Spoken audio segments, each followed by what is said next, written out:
महान भारतीय दार्शनिक आदिगुरु शंकराचार्य जी द्वारा प्रतिपादित अद्वैत वेदांत विषयक व्याख्यानों की श्रृंखला में हमारे आज के व्याख्यान का विषय है अद्वैत वेदांत के मायावाद की आलोचना। हमने अपने इससे पूर्व के व्याख्यान माया की अवधारणा में ये स्पष्ट किया था कि शंकराचार्य जी के मतानुसार पारमार्थिक दृष्टिकोण से एकमात्र परम सत्य जो है वह निर्गुण निराकार निर्विशेष एवं निर्वैयक्तिक सत्ता ब्रह्म है, और जो ये हमें जगत दिखाई दे रहा है वह विविधतामय और नाना रूपात्मक है। किस प्रकार शंकराचार्य जी अपने मायावाद के द्वारा तार्किक रूप से ब्रह्म और इस नाना रूपात्मक जगत के मध्य सामंजस्य स्थापित करते हैं।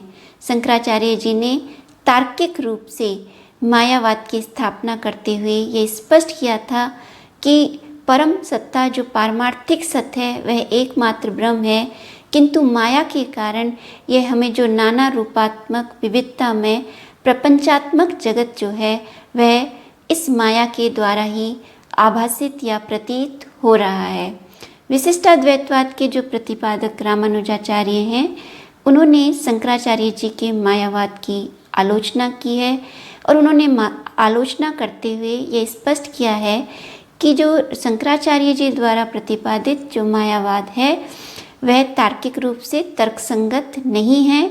उन्होंने कुल 7 तर्क जो है प्रस्तुत किए हैं मायावाद की आलोचना करते हुए, जिन्हें सप्तानुपत्ति तर्क कहते हैं। और ये तर्क जो हैं इस प्रकार हैं। प्रथम तर्क जो है वह है आश्रयानुपत्ति, और जो द्वितीय है वह है तिरोधानुपत्ति, तृतीय जो है स्वरूपानुपत्ति, और चतुर्थ जो है अनिर्वचनीय अनुपत्ति, और पांचवा जो तर्क है वह है प्रमाणानुपत्ति, और जो छठा तर्क है वह है निवर्तकानुपत्ति, और सातवां जो है वह है निवर्त्यानुपत्ति। आज हम इन तर्कों को एक एक करके स्पष्ट करने का प्रयास करेंगे। साथ ही अद्वैत वेदांतियों के द्वारा रामानुजाचार्य जी द्वारा जो मायावाद की जो आलोचना की गई है उसका वे किस प्रकार निराकरण करते हैं और किस प्रकार तर्क संगत रूप से अपने मायावाद की स्थापना करते हैं, इसे स्पष्ट करने का प्रयास करेंगे। रामानुजाचार्य जी जो हैं मायावाद की आलोचना करते हुए उसके समक्ष जो है प्रथम तर्क प्रस्तुत करते हैं आश्रयानुपत्ति। रामानुजाचार्य जी के मतानुसार जो माया है उसका आश्रय जो है वह तर्कतः असिद्ध है। माया का आश्रय रामानुजाचार्य जी प्रश्न करते हैं कि ब्रह्म है या जीव।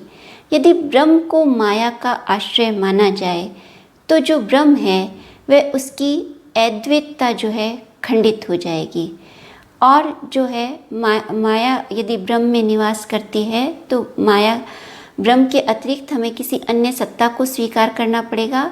इस प्रकार जो है यदि माया का आश्रय ब्रह्म को माना जाता है तो ब्रह्म की अद्वैतता जो खंडित हो जाएगी। और दूसरा जो है ब्रह्म जो है वह ज्ञान स्वरूप है, किंतु जो माया जो है वह अज्ञान स्वरूप है। तो किस प्रकार ज्ञान स्वरूप ब्रह्म में माया का आश्रय संभव है? रामानुजाचार्य जी ये प्रश्न करते हैं और ये कहते हैं कि इससे ये स्पष्ट होता है कि ब्रह्म जो है वह माया का आश्रय नहीं हो सकता।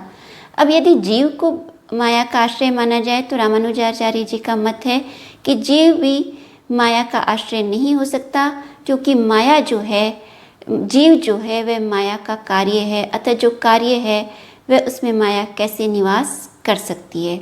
अतः अपने प्रथम तर्क के द्वारा रामानुजाचार्य जी मायावाद की आलोचना करते हुए ये आक्षेप लगाते हैं कि माया का आश्रय जो है वह क्या है।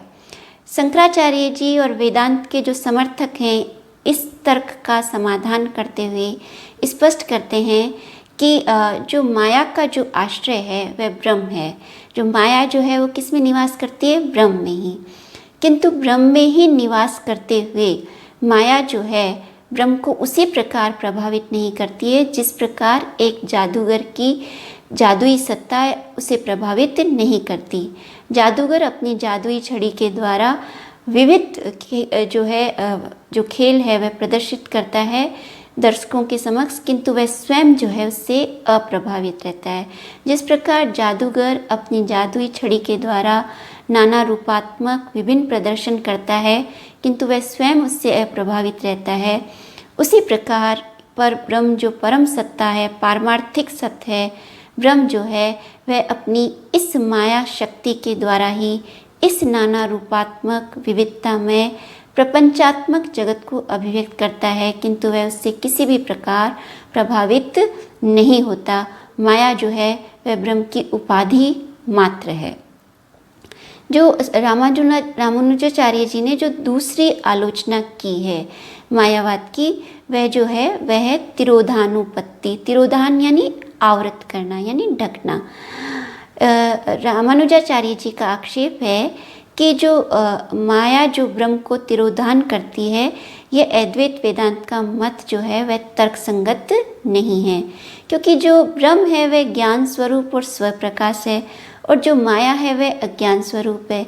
किस प्रकार अज्ञान स्वरूप माया ज्ञान स्वरूप और स्वयं प्रकाश ब्रह्म को आवृत या तिरोहित कर सकती है?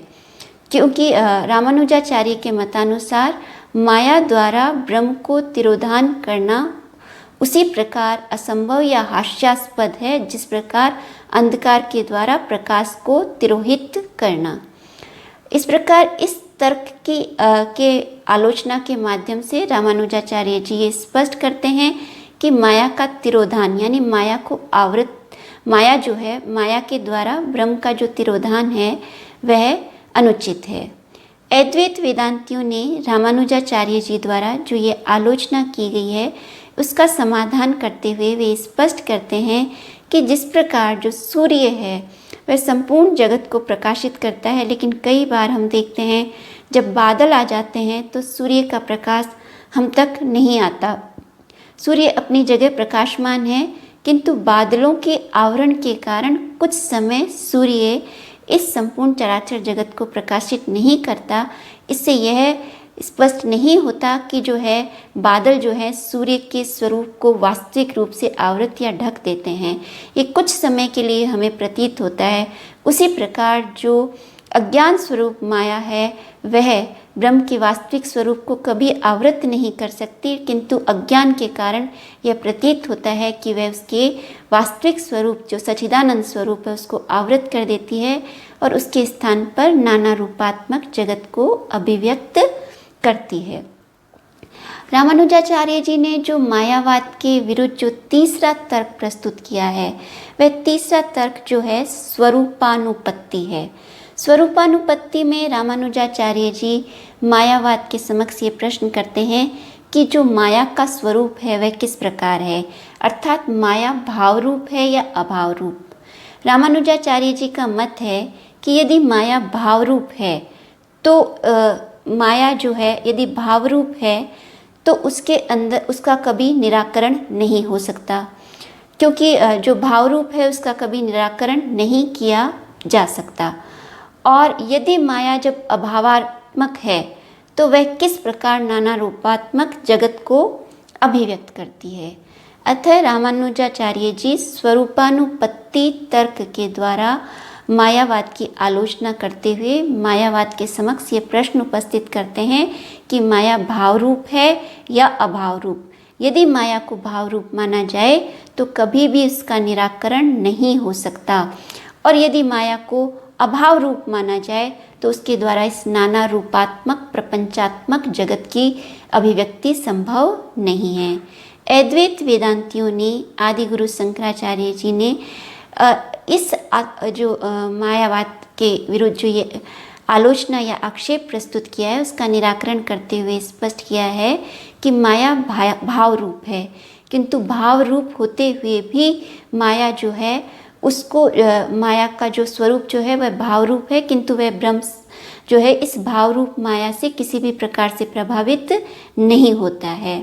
जैसे ही जीव को ब्रह्म का ज्ञान होता है और इस माया का जो है निराकरण हो जाता है। अतः भाव रूप होते हुए भी माया जो है ब्रह्म को किसी प्रकार से प्रभावित नहीं कर सकती। अतः शंकराचार्य जी के मतानुसार जो माया का स्वरूप है वह भाव रूप है और वह अपने भाव रूप में रहते हुए ब्रह्म को किसी प्रकार प्रभावित नहीं करती है। रामानुजाचार्य जी द्वारा मायावाद की आलोचना करते हुए इसके विरुद्ध जो चतुर्थ तर्क प्रस्तुत किया है वह ये है कि जो शंकराचार्य जी ने स्पष्ट किया था कि माया जो है वह कैसी है, अनिर्वचनीय, सत असत विलक्षण अनिर्वचनीय स्पष्ट किया था।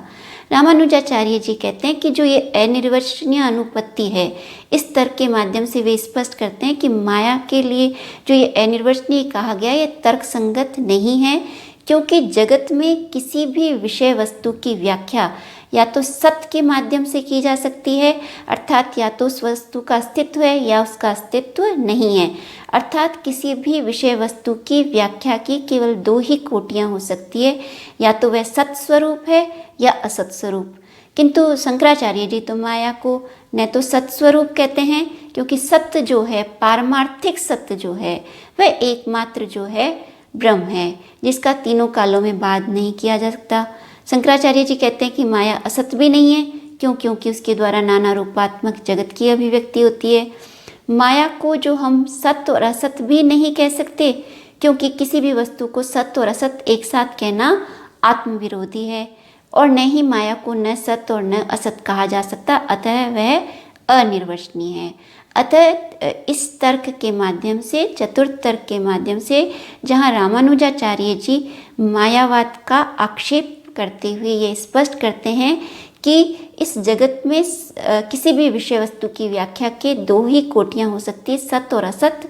वहीं शंकराचार्य जी इस आक्षेप का निराकरण करते हुए ये स्पष्ट करते हैं कि माया जो है उसको सत्य भी नहीं कहा जा सकता, असत भी नहीं कहा जा सकता, सत्य और असत भी नहीं कह सकते, और न ही सत्य और न ही असत कहा जा सकता। इस चतुष्कोटि ज्ञान से रहित होने के कारण ही शंकराचार्य जी ने माया को जो है अनिर्वचनीय कहा है। रामानुजाचार्य जी मायावाद की आलोचना करते हुए जो पांचवा तर्क प्रस्तुत करते हैं वह तर्क जो है वह है प्रमाणानुपत्ति। प्रमाणानुपत्ति के द्वारा रामानुजाचार्य जी मायावाद के समक्ष आक्षेप लगाते हुए ये प्रश्न करते हैं कि माया का ज्ञान किस प्रमाण के द्वारा संभव है। सामान्यतः जैसे कि हम जानते हैं कि दर्शन में कुछ प्रमाण हैं, जैसे प्रत्यक्ष, अनुमान, शब्द, उपमान आदि। तो इनमें से कौन सा प्रमाण है जिसके द्वारा हम माया का ज्ञान संभव है? रामानुजाचार्य जी के मतानुसार माया का ज्ञान प्रत्यक्ष के प्रमाण के द्वारा भी संभव नहीं है, क्योंकि माया का इंद्रियार्थ सन्निकर्ष ज्ञान नहीं होता। माया का ज्ञान अनुमान के द्वारा भी संभव नहीं है। जहाँ तक शब्द प्रमाण की बात है तो हमें शास्त्रों में माया का उल्लेख मिलता है। माया जो है उसे जो है ईश्वर की शक्ति, मायावी शक्ति कहा गया। उसको जो है उसका उस तार्किक रूप से हमें विवेचन प्राप्त नहीं होता जो शंकराचार्य जी ने किया है। अर्थात माया को जो है शास्त्रों में, ग्रंथों में जो है जगत ईश्वर की जो है एक लीला मात्र की संज्ञा दी गई है।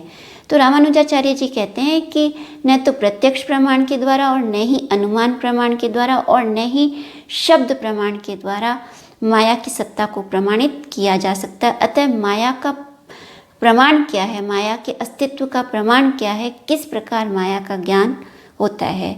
शंकराचार्य जी और जो अद्वैत वेदांती हैं उन्होंने इस आपत्ति या इस आक्षेप का निराकरण करते हुए स्पष्ट किया है कि माया जो है उसका ज्ञान अर्थापत्ति प्रमाण के द्वारा होता है। जगत नाना रूपात्मक, प्रपंचात्मक और विविधतामय जगत और ब्रह्म के मध्य जो ये निर्गुण निराकार निर्विशेष जो ब्रह्म है उसके मध्य उचित संतुलन या सामंजस्य जो माया के द्वारा स्थापित किया गया है वह अर्थापत्ति प्रमाण के द्वारा उन्होंने करने का प्रयास किया है। अतः शंकराचार्य जी ने मायावाद की स्थापना जो है उसके लिए जो प्रमुख प्रमाण माना है वह अर्थापत्ति प्रमाण को स्वीकार किया है। मायावाद की आलोचना करते हुए रामानुजाचार्य जी जो छठा तर्क प्रस्तुत करते हैं वह है निवर्तकानुपत्ति। निवर्तक यानी निवारक, अर्थात माया का जो निवारक कौन है या किसके द्वारा माया का निराकरण हो सकता है।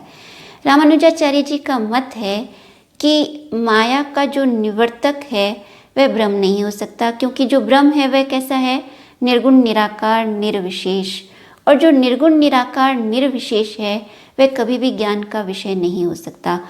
जो ज्ञान का विषय नहीं है वह माया का निवर्तक कैसे हो सकता है।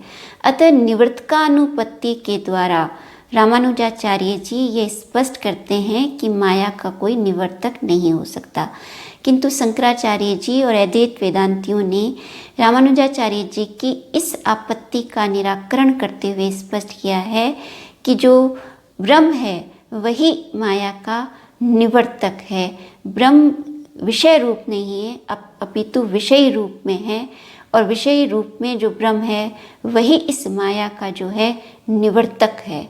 अतः रामानुजाचार्य जी द्वारा जो निवर्तकानुपत्ति प्रस्तुत की गई है, जिसके द्वारा वे कहते हैं कि माया का कोई निवर्तक नहीं हो सकता, वहीं अद्वैत वेदांतियों का मत है कि माया का जो निवर्तक है वह ब्रह्म ही है। जो सातवां और अंतिम तर्क रामानुजाचार्य जी ने मायावाद की आलोचना में प्रस्तुत किया है वह है निवर्त्यानुपत्ति, अर्थात माया की निवृत्ति किस प्रकार संभव है। रामानुजाचार्य के मतानुसार माया की निवृत्ति हो ही नहीं सकती, क्योंकि जो माया जो है उसकी निवृत्ति ब्रह्म ज्ञान के द्वारा रामानुजाचार्य जी कहते हैं कि नहीं हो सकती। किंतु अद्वैत वेदांती कहते हैं कि जब ब्रह्म ज्ञान हो जाता है तो जीव को जो है इस नाना रूपात्मक विविधता में प्रपंचात्मक जगत जो माया स्वरूप है उसकी निवृत्ति हो जाती है। साथ ही जीव जो है अपने वास्तविक सच्चिदानंद स्वरूप ब्रह्म ज्ञान के द्वारा उसको जब जान लेता है तो इस ब्रह्म माया की निवृत्ति उसके लिए हमेशा हमेशा के लिए हो जाती है। अतः रामानुजाचार्य जी द्वारा जो निवृत्त्यानुपत्ति जिसे कहा जाएगा, उसके द्वारा ये आक्षेप किया गया है कि माया की निवृत्ति किस प्रकार संभव है। और अद्वैत वेदांतियों ने इस आक्षेप का निराकरण करते हुए स्पष्ट किया है कि जो माया की निवृत्ति है वह निवृत्ति ब्रह्म ज्ञान के द्वारा ही संभव है, अर्थात माया जो है ब्रह्म ज्ञान के द्वारा बाधित होती है। जब जीव अपने सत्य चित्त और आनंद स्वरूप ब्रह्म स्वरूप को जान लेता है तो उसके लिए हमेशा हमेशा के लिए माया की निवृत्ति हो जाती है। आज के इस व्याख्यान में हमने देखा कि किस प्रकार रामानुजाचार्य जी अद्वैत वेदांत के मायावाद की आलोचना करते हैं और किस प्रकार अद्वैत वेदांतियों के द्वारा रामानुजाचार्य जी द्वारा जो मायावाद की आलोचना की गई है उसका तार्किक रूप से निराकरण किया गया है। रामानुजाचार्य जी ने जो जो आपत्तियां मायावाद पे लगाई हैं, अद्वैत वेदांत के जो समर्थक हैं शंकराचार्य जी और अद्वैत वेदांत के जो अन्य समर्थक हुए हैं, उन्होंने रामानुजाचार्य जी द्वारा जो ये सप्तानुपत्ति मायावाद की आलोचना के लिए प्रस्तुत की गई हैं उनका तार्किक रूप से निराकरण किया है। अतः इस विवेचन से ये स्पष्ट है कि रामानुजाचार्य जी द्वारा जो मायावाद की आलोचना की गई है वह तर्कसंगत नहीं है, क्योंकि अद्वैत वेदांत में इन समस्त आलोचनाओं का तार्किक रूप से निराकरण किया गया है। इस प्रकार आज के व्याख्यान में हमने मायावाद की आलोचना के लिए जो 7 तर्क हैं उनका विस्तृत विवेचन किया। आज के हमारे इस व्याख्यान से संबंधित कुछ महत्वपूर्ण प्रश्न जो हैं वो इस प्रकार हैं। अद्वैत वेदांत के मायावाद की आलोचना के पक्ष में रामानुजाचार्य जी द्वारा दिए गए सप्तानुपत्ति की विस्तार पूर्वक व्याख्या कीजिए। आश्रयानुपत्ति तर्क से आप क्या समझते हैं उसे स्पष्ट कीजिए और किस प्रकार अद्वैत वेदांतियों के द्वारा इसका निराकरण किया गया है उसे स्पष्ट कीजिए। तिरोधानुपत्ति जो है मायावाद के विपक्ष में उसके स्वरूप को स्पष्ट करते हुए किस प्रकार अद्वैत वेदांतियों के द्वारा उसका निराकरण किया गया है उसे स्पष्ट कीजिए। अनिर्वचनीय अनुपत्ति तर्क के द्वारा आप क्या समझते हैं, और इसको स्पष्ट करते हुए अद्वैत वेदांतियों द्वारा जो इसका निराकरण किया है उसे भी स्पष्ट कीजिए। एक निबंधात्मक प्रश्न ये हो सकता है कि अद्वैत वेदांत के मायावाद की जो आलोचना की है उसका तर्क संगत विवेचन करते हुए ये स्पष्ट कीजिए कि क्या रामानुजाचार्य द्वारा जो मायावाद की आलोचना की गई है वह तर्क संगत है या नहीं। मायावाद की आलोचना की विस्तार पूर्वक व्याख्या करते हुए इसके समर्थन में अपना मत प्रस्तुत कीजिए। ये आज के व्याख्यान से संबंधित कुछ महत्वपूर्ण प्रश्न हैं जिनका हमने आज के व्याख्यान में समुचित समाधान करने का प्रयास किया है।